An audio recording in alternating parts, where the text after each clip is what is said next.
好，跟住就到呢個選修單元嘅第二部分，佢好固定嘅，一定係問價格分歧嘅。咁我首先要背定義先啦，呢個好重要啦，因為決定係咪價格分歧呢，我哋都係跟翻呢個定義嘅。好啦，一定要符合呢三個條件先叫做價格分歧。第一，係咪同一樣嘢？第二，成本係咪一樣先？係嘅話呢，賣唔同嘅價錢呢，先至叫做價格分歧。舉個例子，一罐可樂超市賣5蚊啦，舉個例子，但係半島酒店賣一罐可樂可能收50喎，咁呢個係咪價格分歧啊？唔同價錢，好明顯唔係啦。咁首先你去超市買罐可樂，同去半島飲嘆下午茶咁樣，好明顯係唔同嘅嘢啦，成本都唔同啦，酒店嘅燈油火蠟服務係咪先？好啦，跟住價格分歧嗰個例子分開3級嘅，第一級就係話每個人同一樣嘢收嘅價格都唔同。咁現實生活有冇例子呢？其實好少啊，真係因為好難嘅，你要度到咧每個人肯出幾多價錢，然後收唔同嘅價格。咁我唯一諗到就係呢個情況啦，就係嗰啲年宵市場啲花市咯，同一盤桔咧佢通常唔標價嘅，咁就望下你，咁然之後咧同佢傾嘅。咁佢覺得你有錢啲，咪開個貴啲嘅價咯。咁但係現實生活咧，咁樣嘅定價方式咧，好麻煩嘅。好啦，第二級就係話買多啲咧就平啲俾你。咁但係第三級咧就反而比較常見啲，就係分開唔同嘅市場，通常係2個啦，2個起3個字啦。所謂市場即係唔同嘅 group 人啊，咁呢一 group 人收嘅價格咧係唔同嘅。咁例如港鐵啦，就分開學生飛啦，價格就平啲啦，成人飛價格就貴啲啦。咁呢個現實生活比較常見啲嘅第三級嘅價格分歧。好啦，要成功執行到價格分歧咧，嗰個公司或者廠商咧，需要有以下嘅條件。第一就係尋價者。相反，如果係售價者，即係話通街通巷賣緊同樣嘅嘢，你邊有可能特別賣貴啊？一加價啲人走晒咯。第二個條件咧，市場係分割到嘅，你要解決一啲問題。例如，如果你賣嘅貨物可以轉售嘅話咧，你就好難做到價格分歧啦。舉個例子，例如學生買外賣半價嘅話咧，咁我咪叫我個仔去買咯，然後跟住轉售翻俾我咯。咁咪變咗個個都可以用平嗰個價格去買咯。即係話你要諗到一啲方法去防止轉售咧，先至可以進行到價格分歧嘅。咁你頭先我哋所講嘅港鐵啊，或者搭巴士啊，其實佢用咗啲裝置嚟區分噶嘛，邊個買緊學生飛，其實佢啲聲係唔同噶嘛。咁我哋話咧，執行嘅成本比較低啲咯。好啦，第三就係話咧，分到唔同嘅顧客咧，有唔同嘅需求彈性。例如嗰班人如果彈性高，即係話一加價就走嘅，咁我咪收平啲咯。好啦，彈性低，即係加極都買嘅，咁我咪收貴啲咯。咁亦都係港鐵嘅例子，成人係貴啲，點解啊？因為佢要翻工啦嘛，成本好高啦嘛，咁所以加咗價都會買嘅。咁相反學生嗰班咧，可搭可唔搭，冇乜時間成本嘅。貴你咪搭巴士，甚至行路添咯，佢哋時間多啲，咁所以咧佢係彈性高，就唔可以收咁貴，所以就收個平啲嘅價格，就淨係用咗呢個唔同嘅需求彈性去區分唔同嘅市場啦，喺同一個產品。咁第四個條件就係話顧客有同一樣嘢咧，有唔同嘅信息費用。咁我即時諗到一啲唔係咁好嘅例子，就係啲藥房湯客，有冇聽過啊？特別啲遊客因為咧信息費用嘅問題唔清唔楚入到嚟咧，咁我咪開天殺價咯。咁同一樣嘢，有啲人賣貴啲，因為你唔清楚，咁都係價格嘅分歧一種，咁屬於應該係第一級咯。唔同嘅客人就收唔同嘅價格，根據佢嘅信息費用。咁當然啦，如果冇信息費用嘅，好熟嗰樣嘢嘅，咁你當然收唔到個貴啦。我都知道個成本係幾多。好啦，跟住我哋睇睇 past paper，揞住下邊嘅答案睇下同學自己識唔識做啊。好啦，香港在線就係唯一即係壟斷啦、獨市啦嘅互聯網供應。以下兩種情況係咪屬於價格分歧？咁我講過啦，判斷係咪價格分歧呢個定義好重要啦。第一，係咪同樣嘅嘢先？第二，係咪同樣嘅成本先？咁收唔同嘅價格先叫做價格分歧。好啦，咁 B1 嘅例子都好特別啦，冇乜其他嘢啦，就係同一個服務較低嘅價格，所以咧應該就符合翻個定義啦。答案係是啦。個解釋就係跟翻個定義啦，真係相同嘅物品，相同嘅成本。好啦，唔同價格，唔同嘅價錢。好啦 ，B2 就係話除咗訂互聯網之外，如果你訂埋其他嘅電視服務咧，你支付嘅費用咧係平啲嘅，係咪價格分歧啊？咁都比較明顯啲啦，一個係有電視服務，一個係冇嘅，咁你覺得叫唔叫做相同嘅物品呢？有電視服務嘅互聯網同冇電視嘅服務嘅互聯網，應該都唔係相同嘅產品啦。第一個條件都唔係咁吻合啦。好啦，第二個條件係咪相同嘅成本呢？你訂咗互聯網，我加埋其他嘅服務，對生產商嚟講，其實係咪成本低啲啊？順便啫嘛，我唔需要額外嘅安裝，我順便一個附加嘅服務啫。咁我成本低啲，我平啲俾你。咁呢個不是價格分歧啦。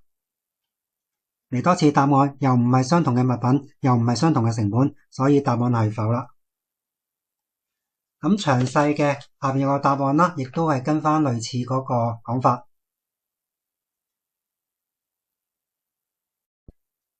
好啦，去到選修單元嘅第三個環節，通常就會俾一啲 case 你嘅，然後你要講翻個名稱，佢用啲咩方法嚟壟斷咗個市場。好啦，第一種壟斷市場嘅方法就係合併啦。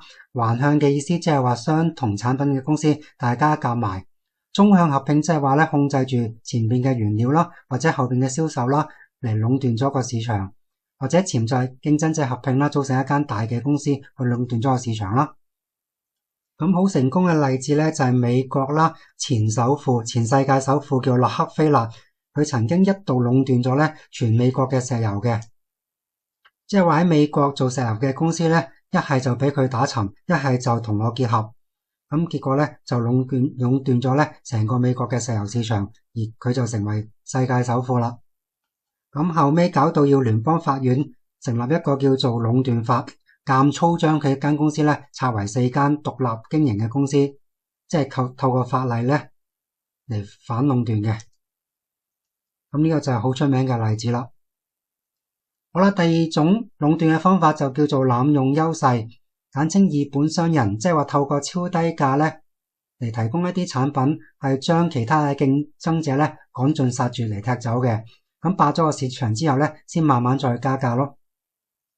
咁掠奪性定價係講本地嘅，我諗起個例子就係話我自己上咗樓入咗屋村嘅時候咧，當時電力公司咧直情係送個電熱水爐俾你啊，目的咧就係霸咗你個市場，等你用佢嘅電咁樣。呢種方法咧就叫做以本傷人啦。咁傾銷係講一啲進口貨，亦都係咧透過低價霸咗個市場先，打殘其他嘅競爭者，然後咧慢慢再加翻價。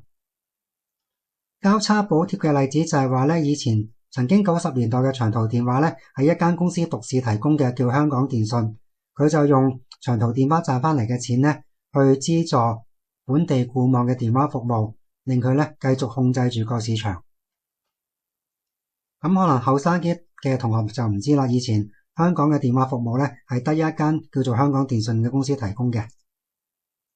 好啦，下一種叫橫向協議，即係話提供相同服務嘅公司咧，大家合謀夾埋，佢哋本身係獨立嘅公司嚟嘅，但係大家會夾埋做啲咩啊？控制價格同產量咯。例如，如果你有留意新聞嘅話咧，本地嘅汽油，例如加德士啊、蜆殼等樣咧，佢哋一加價咧或者一減價咧，係同時夜晚12點同時宣布嘅。咁就好似大家傾好咗加價減價都係一齊做，大家唔好惡意競爭。至於外國有一個組織叫 OPEC， 全名叫石油輸出國組織，就係12個中東嘅石油國家，大家夾埋控制住個產量，令到石油唔好跌價，可以賺取暴利。你諗下中東啲油王係賺幾多錢啊？好啦，跟住下一個考試都出過嘅就叫做操控投標或者叫圍標。例如一啲政府嘅工程咧，本來係價低者得嘅，咁可能呢個服務咧得4間公司提供嘅，咁不如嗰4間公司夾埋，就大家唔好爭啦。例如 A、B、C、D， 今次就俾 A 去投先，大家傾好個價，唔好賤平賤賤。咁下一單政府嘅工程咧，就俾 B 公司去高價投。照樣投到，因為其他出更加高過佢啊嘛。好啦，唔同嘅公司仲可以點樣合謀啊？例如市場分隔或者叫分配市場。諗起有一套戲叫古惑仔啦，就係話銅鑼灣咧就交俾你做，灣仔就交俾佢做，即係唔同嘅揸 fit 人咁樣。咁變咗大家唔好爭頂爛市，賤平賤賤啦，大家做唔同嘅地區，大家傾好晒。咁有時唔一定係地區嘅分配嘅，可以係客戶嘅分配啦。唔同嘅客交俾唔同嘅公司做，又係大家傾好晒啦。咁跟住嗰幾種咧，就係通常係打擊一啲新嘅加入者嘅，等佢哋咧唔可以加入。例如聯合杯葛一啲新嘅公司啦，或者用一啲超高嘅標準，令到新公司唔可以加入啦。例如香港嘅醫生咧就係受到保護嘅，如果外國嘅醫生想嚟香港執業咧，基本上咧係一個超高嘅標準，差唔多要考翻晒你以前讀過嘅所有嘅試。咁講真，做咗專科嘅醫生咧，好多時咧之前嗰啲咧都唔記得咗噶啦，叫佢哋考咧都未必考得翻嘅，所以要嚟香港做醫生係非常之難咯。好啦，廣告嘅禁令又係啦，唔俾新嘅公司賣廣告，目的咧都係排除咗新嘅加入者。好啦，橫向就係話相同產品嘅公司大家夾埋，縱向嘅意思即係話咧，一係控制住個原料，一係控制住個銷售網，而令到呢個服務咧產生一個壟斷。咁頭兩種咧，獨家交易或者獨家分銷商咧，都係好相似嘅。例如麥當勞咧就淨係賣可樂，肯德基咧就淨係賣百事。個目的咧都係維持翻個價格壟斷，唔想大家咧鬥減價，而影響嗰個利潤。好啦，跟住呢個咧就叫做搭配銷售或者產品捆綁，即係話你買我呢樣嘢咧，我會搭埋另一樣嘢。咁有間軟件公司叫微軟啦，曾經打過好出名嘅官司，俾人告佢壟斷嘅，就係話佢喺佢作業系統入邊個 Windows 咧加咗一個瀏覽器叫 IE， 咁令到另一間瀏覽器嘅公司 Navigator 咧，結果係執笠嘅。咁結果微軟嘅瀏覽器 IE 咧就壟斷咗瀏覽器嘅市場啦。咁但係結果俾人告啦。咁而微軟呢個行為咧，結果係俾歐洲咧罰咗佢幾十億嘅，話佢違反反壟斷法。下一種就叫做控制轉售價格。例如可口可樂咧，佢講到明嘅，你嘅售價咧唔可以低過幾多錢嘅。咁我記得喺國內咧，而家就係3.5人民幣，你所有出售咧嘅公司咧唔可以賣低過呢個價格。如果唔係嘅話咧，佢就唔俾貨你。咁香港有個例子啦，曾經就係唔聽佢講啦，結果可樂咧係唔俾貨759嘅，嗰間叫亞信屋啦。咁呢單新聞當年係好出名嘅。好啦，另一個就叫一簽就簽一個叫長期供應合同。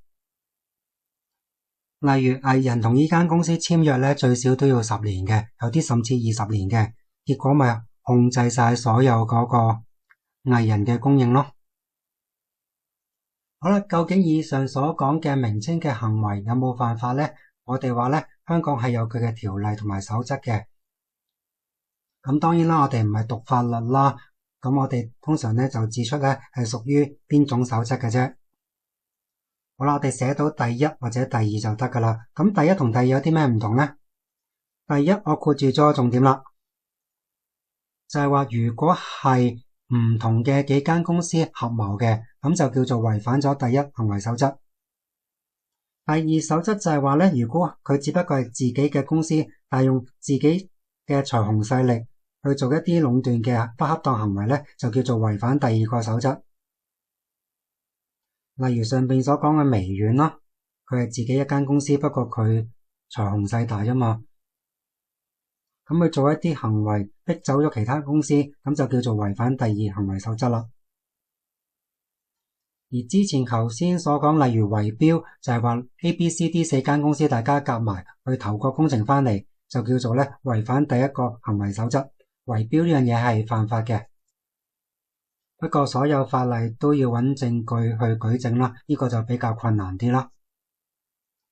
好啦，跟住考試可能問到咧壟斷或者反競爭啦，對消費者有啲咩損害？其實一啲 common sense 嚟嘅啫。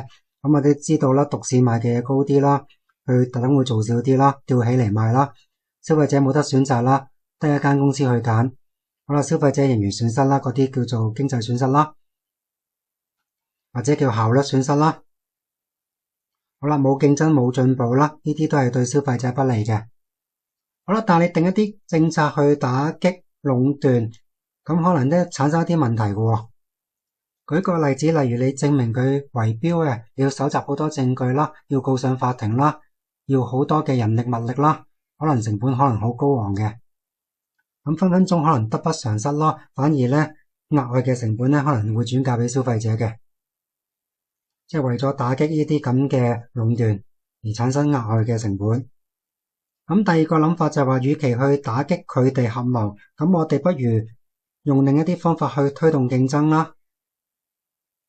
咁或者就算你完全唔理佢啊，市場自己都本身有競爭嘅。舉個例子，當年微軟嘅瀏覽器 IE，依家都唔係好掂啦，人哋個個用晒 Google 啦，係咪啊？即係你冇任何嘅干預，佢自然都會有新嘅競爭將佢淘汰嘅。好啦，啱啱諗起一個例子啦，2000年初一個通訊軟件差唔多壟斷咁滯啦，叫 ICQ， 咁最近直情執埋添啦，冇人用啦，根本就因為市場本身自己都有競爭噶嘛，佢自己不思進取咧，慢慢都會俾市場淘汰，唔需要話咩立法去打佢嘅。OK， 好啦，最後就係睇翻啲 past paper 啦。咁考試咧，通常咧佢俾一個 case 你嘅，叫你指出咧呢種反競爭行為嘅名稱，同埋對消費者造成一啲咩影響啦。好啦，個案就係話咧。要求所有電話咧都要焗住咧裝佢嘅瀏覽器。咁呢種嘅反競爭行為嘅名稱，睇下同學仲記唔記得啦？好啦，開估啦，其實咪即係微軟嗰個例子咯，就係捆綁銷售啦。好啦，逼你用佢嘅產品有咩唔好處？好啦，可能要食貴價啦，缺乏其他嘅選擇啦。咁呢啲都係好簡單嘅啫。好，跟住睇睇下一題，17年嘅題目。好啦，題目嘅資料就係話唔同嘅互聯網公司大家夾埋喺唔同嘅屋苑提供服務，大家唔好競爭。即係你做甲屋苑，我做乙屋苑。好啦，咁呢個反競爭行為咩名呢？同埋點解要咁做呢？好，答案就係頭先所講嘅市場分隔。